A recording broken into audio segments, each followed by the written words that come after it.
Bienvenidos al Macedon Podcast. Disclaimer. El siguiente podcast y su contenido, así como sus expresiones, son solamente de su moderador y nada tienen que ver con sus afiliaciones políticas y con sus relaciones de trabajo o proyectos. Así que oficialmente le damos inicio al Macedon Podcast.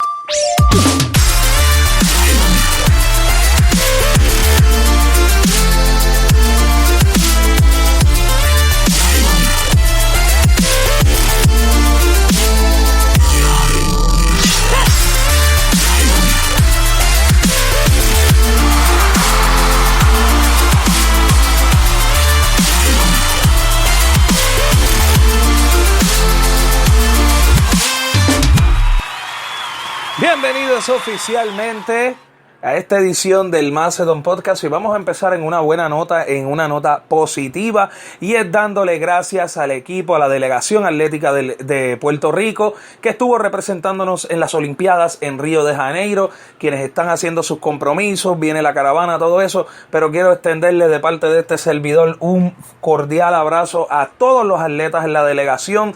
Gracias a Mónica por traernos esa medalla de oro, pero no dejamos atrás lo que es el desempeño de nuestros atletas. Y empezando por esa misma nota, es muy importante denotar, ¿verdad? El hecho de que lo que es el deporte, las Olimpiadas, tienen un significado y una importancia sumamente grande. Y esto es un mensaje que va a muchos retractores, ¿verdad? Que entienden que es un gasto excesivo e innecesario. Los deportes, desde hacen muchos imperios, y lo que data de la misma humanidad es lo que ayuda a sostener la fibra moral y el espíritu de cada nación, de cada comunidad, de cada sociedad. Por lo tanto, lo que están haciendo estos atletas es algo sumamente grande. Y para quienes se están quejando de que se gastaron, qué sé yo, creo, si no me equivoco, las cifras fueron alrededor de 24 millones. Voy a hacerles un pequeño recordatorio. Muchos de estos atletas, cuando ya optan por salir de lo que es el ciclo olímpico, muchos se topan con la realidad de que tienen a veces se encuentran desempleados. Hemos tenido atletas dentro del baloncesto superior nacional que hemos sabido que han estado inclusive hasta deambulando. O sea, que esto no es, básicamente 24 millones de dólares no es una cantidad tan sustancial cuando, pues, si nos ponemos a compararlos con otras agencias que gastan un 80, es más, lo que tienen 80% de gasto y solamente tienen 20% de recaudo. Un ejemplo, sí, estoy mirando hacia la Autoridad Metropolitana de Autobuses, que necesita una reestructuración sumamente, o sea, genera 85 millones, genera 35 millones y tienen gasto de casi 100 millones de dólares. Y es un ejemplo de donde sí se está despilfarrando dinero. Como siempre lo hemos dicho en este podcast, los sueldos excesivos, ahí tienen una cúpula de cientos de millones de dólares. Y estamos hablando de 24 millones de dólares en proveerle algo al pueblo, que es lo único que realmente ayuda a sostener esta fibra moral, este espíritu y ese orgullo de sentirnos puertorriqueños.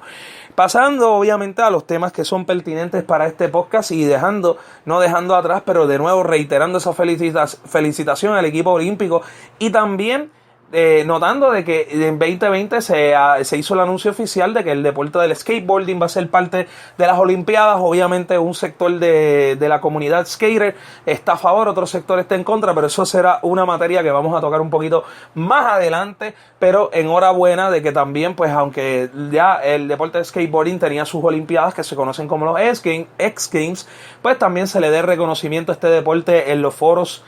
Un foro tan tradicional como lo es las Olimpiadas es algo que es bastante grande, y para mí es un paso hacia adelante en reconocer lo importante que es este deporte, el individualismo, y cómo fomenta la disciplina sin fomentar riñas ni malos sentimientos en contra de nuestros compañeros. Bien, ahora vamos a lo que vinimos. Estuvieron viendo el webcast. Gracias a todos los que estuvieron viendo el webcast. En media hora hubieron 50 views. La próxima vez me lavo la cara un poquito mejor. Así que nada, quiero agradecerles por eso. Como les dije, vamos a estar en el día de mañana, vamos a tener un especial alrededor de mediodía también sobre lo que son las burbujas financieras. Tuvimos un dot-com bubble que lo explicamos rapidito. Son estas acciones, estos bonos que se venden de sumamente costosos, pero en realidad son chatarra, y llega un punto en que ese mercado sigue vendiendo esos bonos hasta que implosiona. Pero sin embargo, En el caso de Puerto Rico, como ya no tenían, porque se les hizo la advertencia cuando se hizo el bailout trillonario, en el año 2008 se le hizo la advertencia a los bancos, no vamos a hacer esto más. Pues obviamente antes de que explotara el mercado de los préstamos en general, que es lo que venía pasando, un efecto dominó desde Detroit, y obviamente se estaba tirando la bandera de Puerto Rico en cuestión de dar préstamos sin evaluar las fuentes de repago, que fue lo que llevó a la crisis de los bienes raíces, que no sé si ustedes se acuerdan que todo el mundo, de repente, entre el año 2012, el año 2004 o 2005, usted podía ir a la urbanización que quiera. Usted a lo mejor no ganaba ni $1,000 al mes, pero podía tener una casa de $300,000. Pues eso es lo que ocurre con Puerto Rico. Han estado dando préstamos sin fuentes fijas de repago por más de 20 años, sin la sustentabilidad de un plan de desarrollo económico real. ¿Ok? Sin la sustentabilidad de un plan de desarrollo económico real, se le estuvieron dando préstamos a Puerto Rico. Y así como se le estaban dando préstamos a Puerto Rico, también se le han estado dando préstamos a entidades. Hay personas en Estados Unidos que se quedaron sin sus casas. Pero anyway, es un tema bien complejo, y por eso fue que decidí dejarlo para un especial. Y básicamente este podcast de hoy vuelve a ser lo que es una de nuestras tradicionales descargas. Como ustedes sabrán, en el día de ayer, un sacerdote se le encontró causa para juicio, y el arzobispo de la Iglesia Católica destituye a este sacerdote. Okay, y hasta ahí llega la noticia, hasta ahí llega lo que se filtra a los medios, ¿verdad? Lo que los medios hacen público, pero entonces está de que en el caso de este sacerdote, subsecuentemente, después del caso criminal, quienes van a venir a ser acusados es la Iglesia Católica, al igual de como ocurrió en Arecibo, al igual de como ocurrió, si no me equivoco, este sacerdote de Bayamón, Arecibo, como ocurrió en Mayagüez, y como ha venido ocurriendo ya desde hace siglos, porque esto no es un problema de hace 2, 3 décadas, esto es un problema que data de siglos. Y aquí es donde es pertinente traer el tema de la perspectiva de género, porque no es un tema para estar en un debate de que si se da o no se da, es un tema donde ambas partes, el sector fundamentalista conservador, que obviamente no son solamente las iglesias, hay personas que tienen ideales conservadores que no necesariamente militan en una iglesia, y el sector que quiere promover obviamente este tipo de educación, porque es importante, porque estamos teniendo casos donde se está dando, disculpen, ahora sí. Estamos viendo casos, ¿verdad? Donde se están dando todos estos casos. Cuando venimos a hacer un estudio muy a fondo, son personas que no recibieron una educación sexual adecuada. Simplemente reprensión, eso es malo, eso no se puede, eso no, y no, y no, y no, y no. ¿Y qué es lo que ocurre? Que eso es también una expresión física que también debe ser controlada, y sin una educación adecuada, pues no puede ser dada. Los padres sí deben tener un rol en cómo se dan estas clases, y por eso debe existir un consenso, porque esto no es un problema de la Iglesia Católica nada más. Esto es un problema que le es pertinente a todo sector religioso, porque no lo hemos visto solamente en las iglesias católicas. Pero obviamente sí, de nuevo vuelve a sonar, y es la denominación, ¿verdad?, que donde más han sonado este tipo de casos. En Estados Unidos ahora mismo hay muchos casos entre evangélicos bautistas que sí se está dando, que los están acusando de violación, etcétera. Y todos estos casos se evitan un gasto inmenso, porque lamentablemente el arzobispo puede destituir al sacerdote, pero la iglesia sigue demandada. Y mientras la iglesia siga demandada, requiere costosos gastos legales, los cuales ahora mismo le costaron la pensión a los maestros de los colegios católicos. Ok, vamos a apuntar ese dato. Y ahora vamos un momentito al macro. Un maestro en un colegio privado, en general, hay colegios que inclusive pagan alrededor de $700 mensuales. Y usted no tiene que editarlo ni darle para atrás. Lo dije bastante bien. Hay colegios que pagan $700 al mes, $350 la quincena. ¿Okay? Eso es un trabajo full time a salario mínimo. No paga eso. Para que usted lo sepa. Hay maestros en el sector de la escuela pública, que es donde más gana un maestro, que gana alrededor cerca de $2,000 $2,000 y vamos a llevarlo a una tabla comparativa con lo que gana un maestro en los Estados Unidos, que fluctúa entre 3,500 empezando y subiendo en cuestión de 2 a 5 años a $4,500.